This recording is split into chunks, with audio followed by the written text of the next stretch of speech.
Its first hotel in Thailand, the Capella Bangkok has won more awards in its first year than I thought was actually possible. There's no doubt that there's a lot on offer here, but is it all that it's cracked up to be? The full tour, coming up.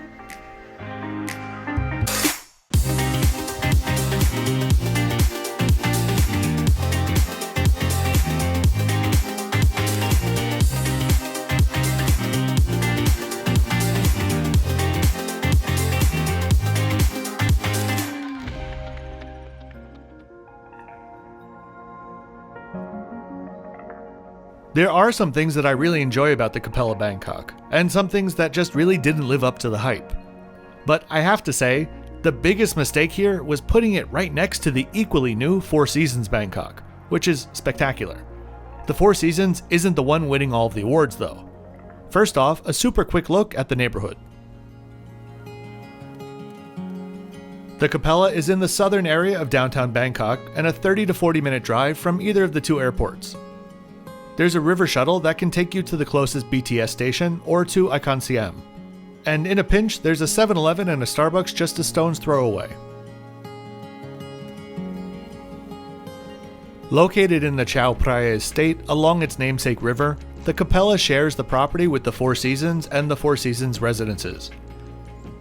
Where though the Four Seasons is tastefully grand, the Capella is understated.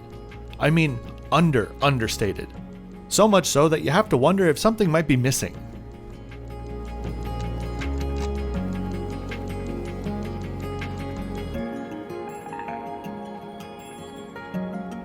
The 101 rooms and villas opened on the auspicious day of 101, October 1st, 2020.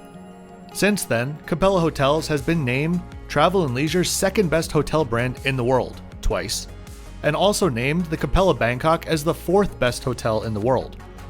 Condé Nast put it on its hot list and named it one of the best new hotels in the world.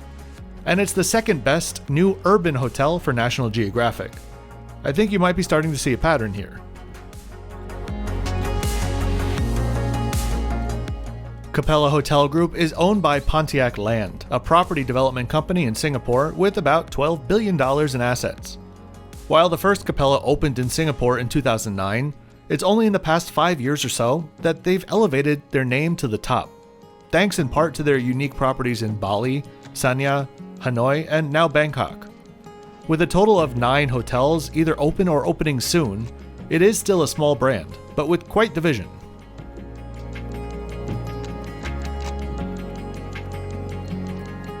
Arrival was underwhelming. After getting out of my taxi, there was no one to be seen to tell me where to go. The bellhop took the bags and just gave me a blank stare, so I just went inside and walked in the direction that I assumed was correct. As you'll see in a bit, the reception area is behind a key access door. The entrance to the hotel is not exactly a lobby as we would normally think of. I thought maybe that this was just some next level type of service and they were going to be 2 steps ahead of me and magically I'd be whisked away straight to my room. No. After walking around, someone came running up behind me and guided me to check in. When you enter the hotel, you're straight away in the middle of the tea lounge, which is where they serve their now quite famous afternoon tea. We'll take a look at that in a little bit. Capella is said to focus on culture through a human touch. My experience with them began with an email from my so-called culturalist. The email informed me that they would be extending me their signature pre-arrival call in the next few days and asked me to fill out an online form with information about my preferences and arrival so they could, quote, personalize the call to best suit my needs, unquote. Not my thing, but okay. I filled out the form. The first question on the form asked if I preferred to communicate by email, which I did. I filled out the form and there was absolutely no follow-up. It was just clunky for absolutely no reason.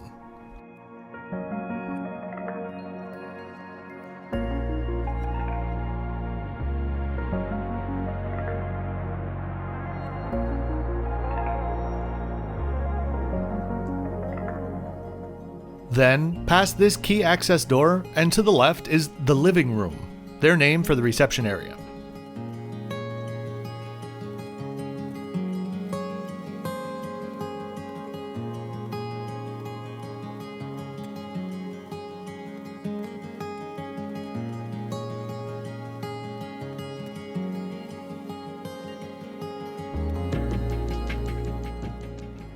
Inside is a beautifully decorated pavilion of sorts, with outdoor seating on two sides. This is where you would come for anything related to normal hotel services. Upon check-in, they'll reconfirm your package and serve you a flute of their own private label champagne. I say they'll reconfirm your package because by the looks of things, myself included, most people book directly with the hotel. My midweek rate included an automatic room upgrade to a higher floor, a 5,000 baht property credit, though it's not a true all-inclusive credit, so if you need something specific, ask before you start charging to your room if it applies to the credit. And finally, a truly flexible check-in and check-out time. I mean literally, check-in starts at 6 a.m. and check-out can be extended until 11 p.m. I'm not sure if this is a forever amenity or just based on COVID occupancy. Either way, it was very welcome, even though I wasn't able to take advantage of it myself. You may have noticed a lack of staff in the video so far. This was shot around 8 a.m. So not extremely early, but yeah, I'm honestly not sure if it's by design to, let's say, be unobtrusive, or if they were just short-staffed. Just outside, the lounging area continues. Let's talk about why everyone is talking about this hotel, and why it might be a bit of a problem. First off, they're constantly being celebrated for their villas. You'll see them just in front of the pool in a moment. Any publication that's talking about the Capella is talking about these riverfront villas, direct access to the riverfront and so on. Here's the problem. There are like 10 villas and 91 other rooms, and those 10 villas are why the Riverfront Promenade area at the Capella is so small, especially compared to the Four Seasons. The pool area is neat and tidy, but lacks a certain something. Imagine if this pool was, say, on top of those villas, and you had a spectacular riverfront infinity pool. That would be something special. If they're not talking about the villas, they're talking about the other pool villas. These are not located riverfront, rather they're on the second floor set back from the river with small private pools on their roofs. Problem is, everyone staying in the 80-odd rooms above you can look directly down into your pools. Don't get me wrong, there's nothing wrong with the normal rooms here. They're plush and nicely outfitted. But I just feel like there's not enough interesting common facilities to satisfy a full house.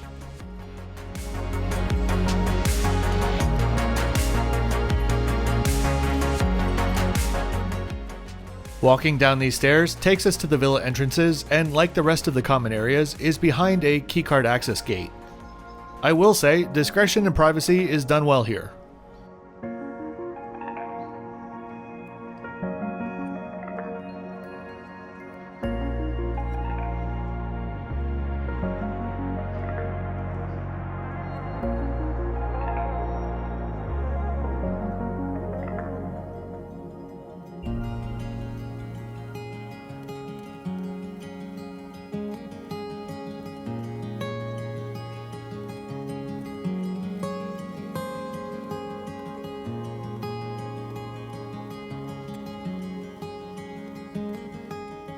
And here we have my final and possibly biggest gripe about the common areas, the Riverfront Promenade.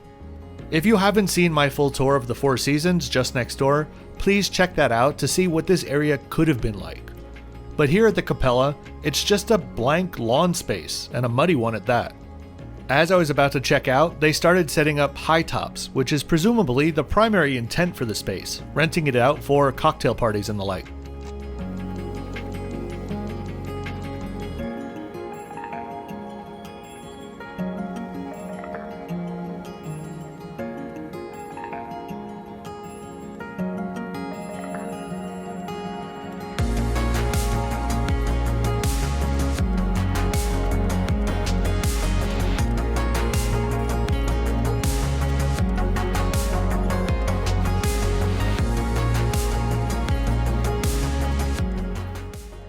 Right now, we're directly in front of the Four Seasons residences.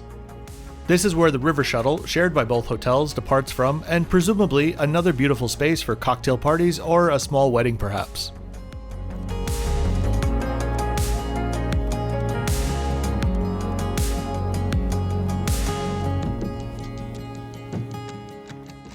It certainly is well situated for beautiful sunsets though.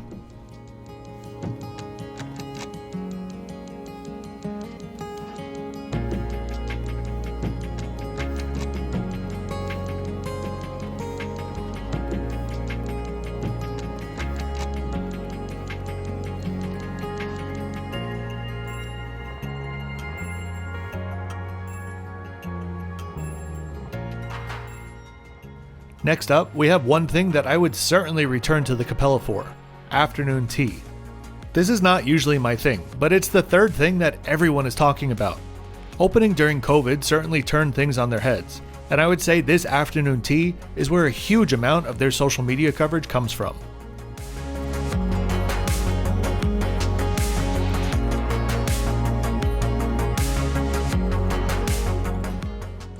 First up is the tea cart.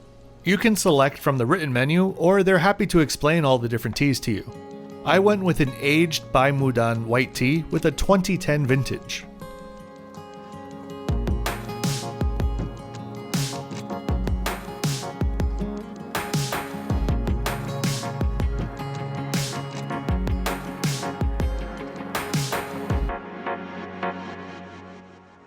You have the choice of being served in courses or all at once. I went with the latter, and the pastry chef came by with a selection of Christmas-inspired treats.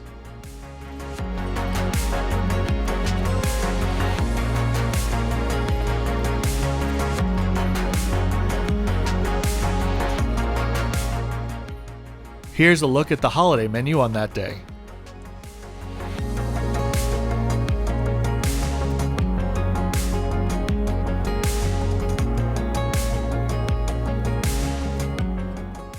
The full spread changes quite frequently, and oh, was it good.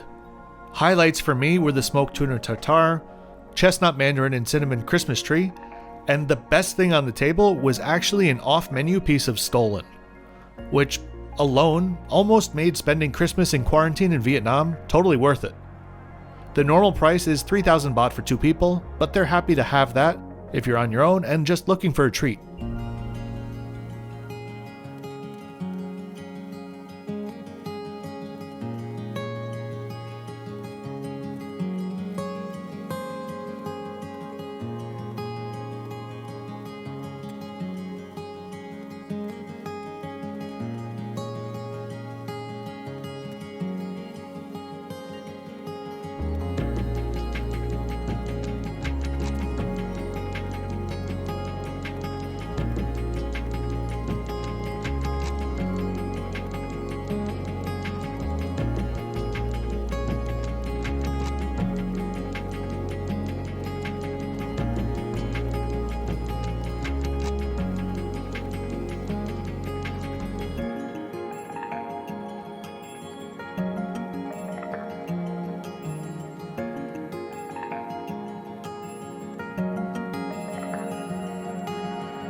On our way to the room now, the white low-rise building in front is part of the Four Seasons.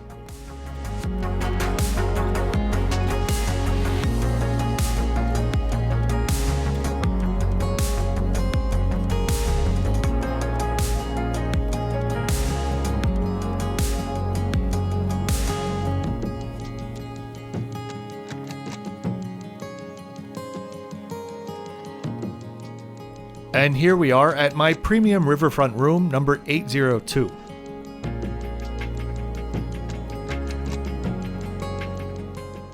The first impression of the room is cozy, plush, and high-end, though maybe a bit small.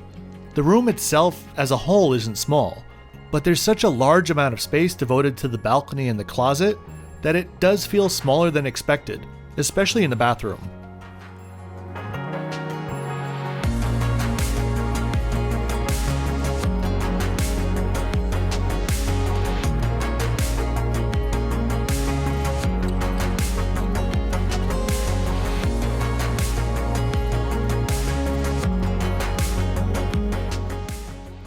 The entrance has a small table to keep your essentials, leading you to the bedroom and a wonderful river view. If there's one thing going for the Capella, it's that every single room has a full-on river view. There's no partial or look around the corner views here.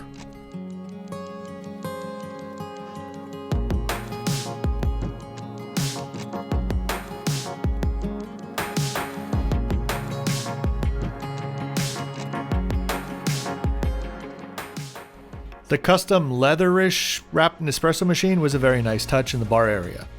Soft drinks were all complimentary, and there were glass bottles of house water throughout the room. The glassware looked expensive, and the spirits and private label champagne were expensive. Accompanying all of that were 2 drawers filled with glassware, cookies, tea, coffee, and some other chargeable snacks.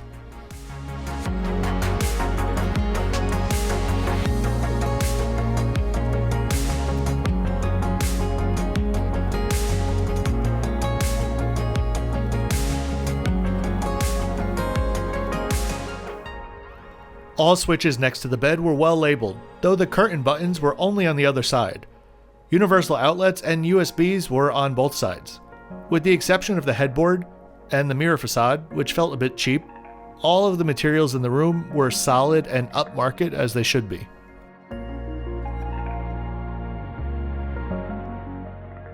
The seating area is complete with a small love seat and chair opposite, with a low marble coffee table in between. The welcome treat, while beautiful, was much nicer to look at than to eat. Considering how good afternoon tea was, I think this was a missed opportunity. Had they put a loaf of stollen under that cloche, I would have moved in.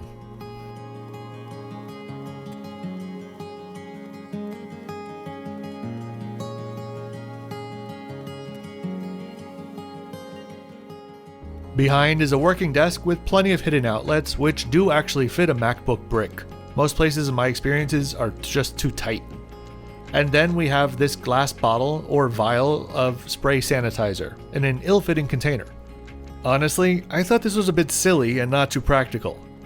In reality, I still have that orange-scented sanitizer, which comes in really handy to give your non-surgical masks a bit of a refresh in between washings. Next to the bed, there's a tablet with all of the typical information and menus on it. You can also use it to control the lights and curtains. Though, if you want to order room service, you do actually need to speak with a human.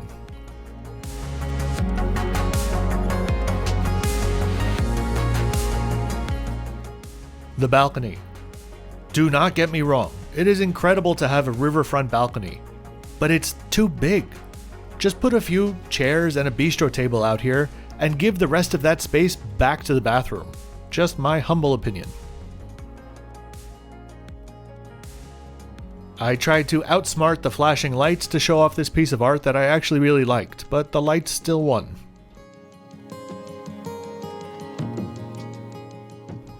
And then we have the bathroom. When I'm looking at this bathroom and I'm calling it small, I'm thinking of the direct competitors to this hotel. The Four Seasons, obviously, the Mandarin, the Siam, and so on.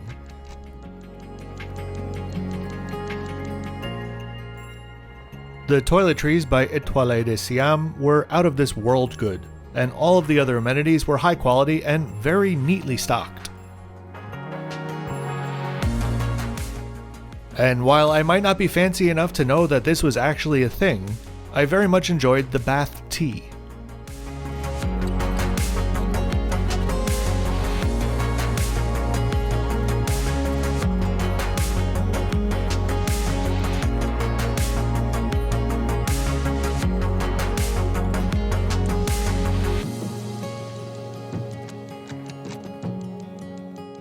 The highlight of the shower was again the amenities. I tried to search for info about the brand, and when I returned home I couldn't find anything.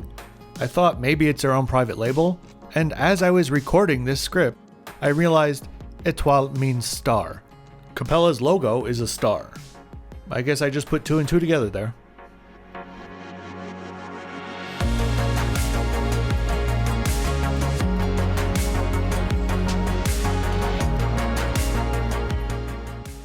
The toilet room was deceptively small. If you're over, let's say, 6'2", your knees are not going to appreciate it.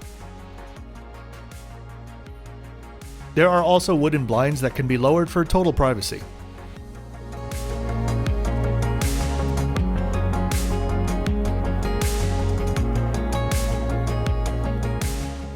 To the right and hidden behind the bedroom is the walk-through closet. Please excuse all of the luggage. This was my last night in Thailand, and I had a lot of things from the US stored in Bangkok while I was traveling.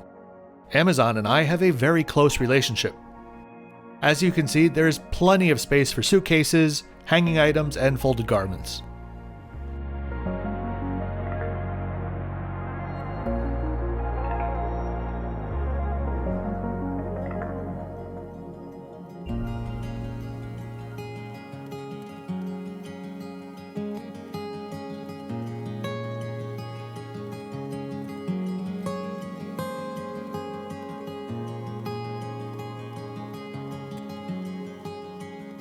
In this closet is a little throwback James Bond surprise.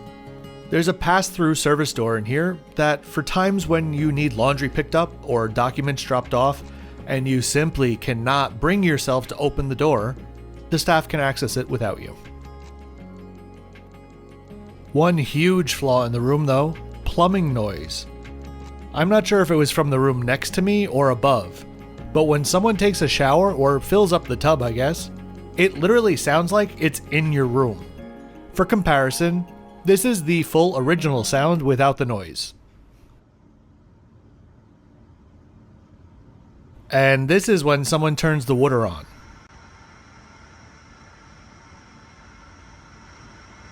Both clips have exactly the same audio levels. After enough light sleepers complain though, I'm sure they're gonna have to find a way to fix it. Now we're going to go ahead to the fourth big focus since the Capella opened, its restaurant, Côte. The restaurant has received 1 Michelin star in the newest 2022 guide and was conceptualized by Mauro Colagreco, the 3 Michelin star chef of Mirzur in France. If you're wondering why I didn't dine here, it's simple. I'm a control freak. At the time of my visit, the only available menu was described as, quote, the epitome of trust between our guest and the restaurant.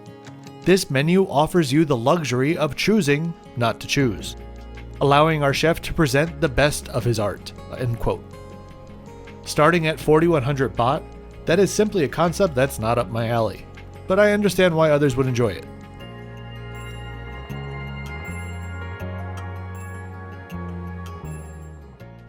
I'm okay with set menus as long as I know what's coming, but for me though, in this case, I'd much rather have a beautiful spread room service. Everything on this table was just about as good as it could be.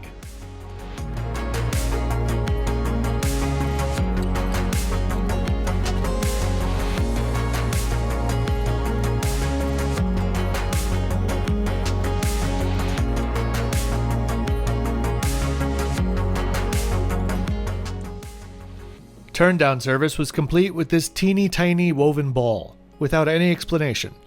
If you know what it's meant to symbolize, if anything, please leave it down below in the comments.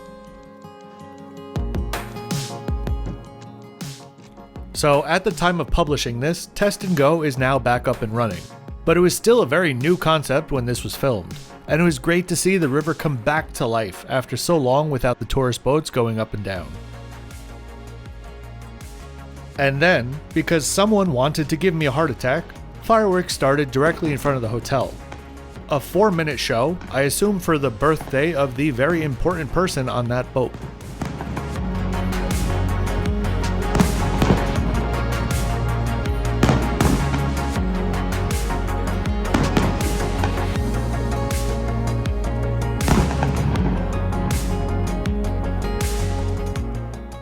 The next morning started out by spying on those pool villas a bit before I went to try to catch a bit of the sunrise.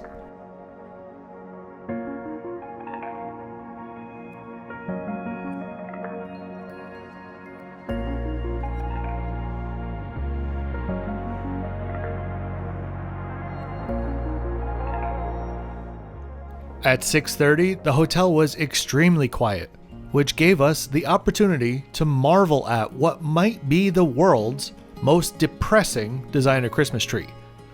Wait for it. Isn't she something special?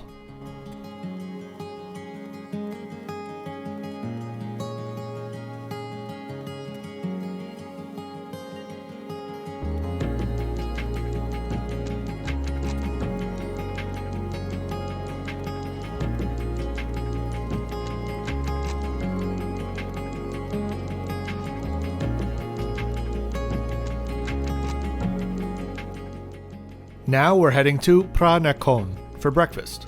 what I thought was a buffet breakfast.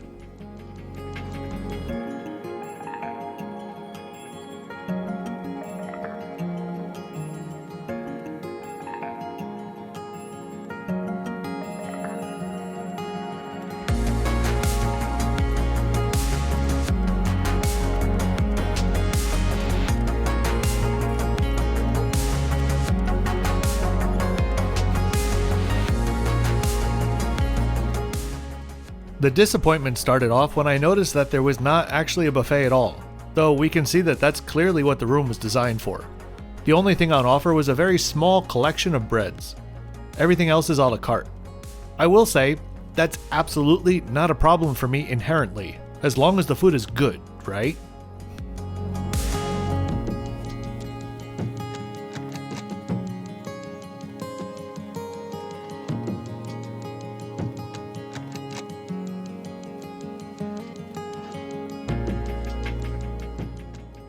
I actually did try to eat here last night, but they were fully booked, which did irk me a bit.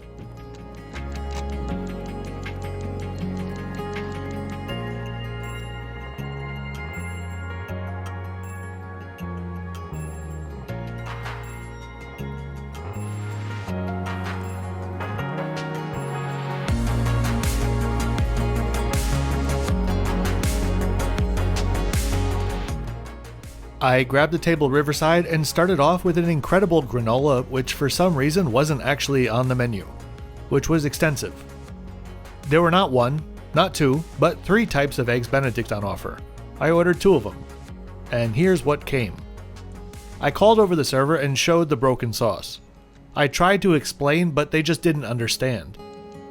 I just asked him to please give it back to the chef. When they see it, they'll know the problem. 5 minutes later, I got this gem. The fact that the first ones came out broken shouldn't happen at a hotel like this, but it's not a huge deal. But the fact that the cooks don't know the difference between a broken sauce and a correctly made one really took me a while to wrap my head around. If they saw the problem, came out and said, "Oh, sorry, we're out of hollandaise sauce for now. Can we get you something else?" I would have been much happier. Thankfully, there was at least the granola. After breakfast, I went on to explore the rest of the common areas and the spa. This sitting area courtyard is directly in front of the spa.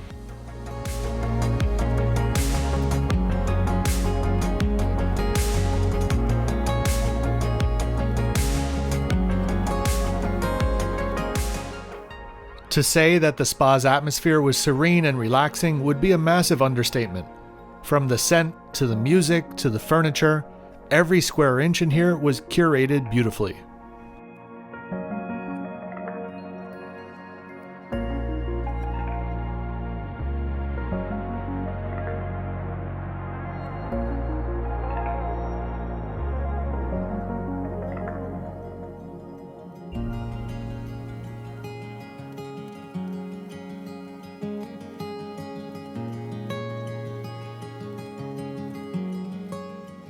Our next stop, just in front of the breakfast restaurant, is a small patisserie, which you can sample the same items used during the tea service. And by sample, of course, I mean pay for.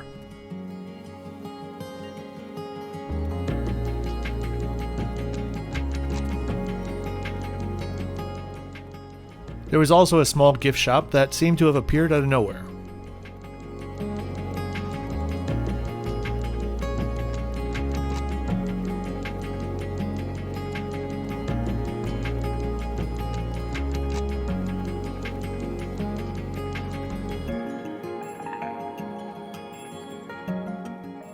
Next up, we're heading to what is being called Greenhouse.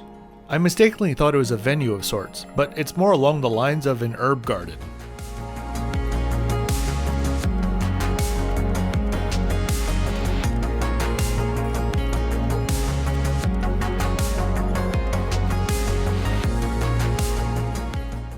And it was locked.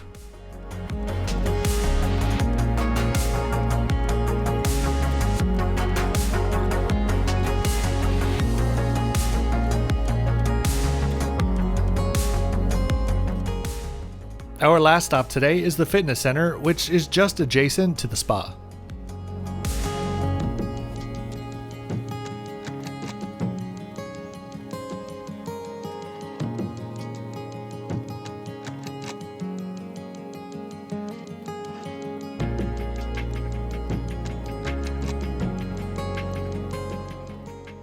And that puts a wrap on this script. Time for the flip-flop score. The room design, I'll put at an 8. The layout could have been a bit better. Condition-wise, well, I mean, it's brand new. For service, it was a mixed bag. Some outstanding, some absent, and some just confused. Overall, an 8. The common areas, I'm not a fan of at all, at a 4. Location and cleanliness were both very good. The F&B venues were beautiful, but felt a lot like a lot of the same. Food-wise, the afternoon tea and dinner were fantastic. Breakfast was not, at a 7 overall. Amenities at a full score, and 8 for the convenience. Overall, we've got an 81 out of 100. The design and concept here was just much more subdued than other Capellas that I've seen. And just not for me. I will come back for afternoon tea though, but I'll be sleeping at the Four Seasons next door. I really hope you enjoyed this review. Please give it a like if you did, and to see 2 new flight or hotel reviews just about every week, please subscribe and hit that notification bell. It really does help the channel out.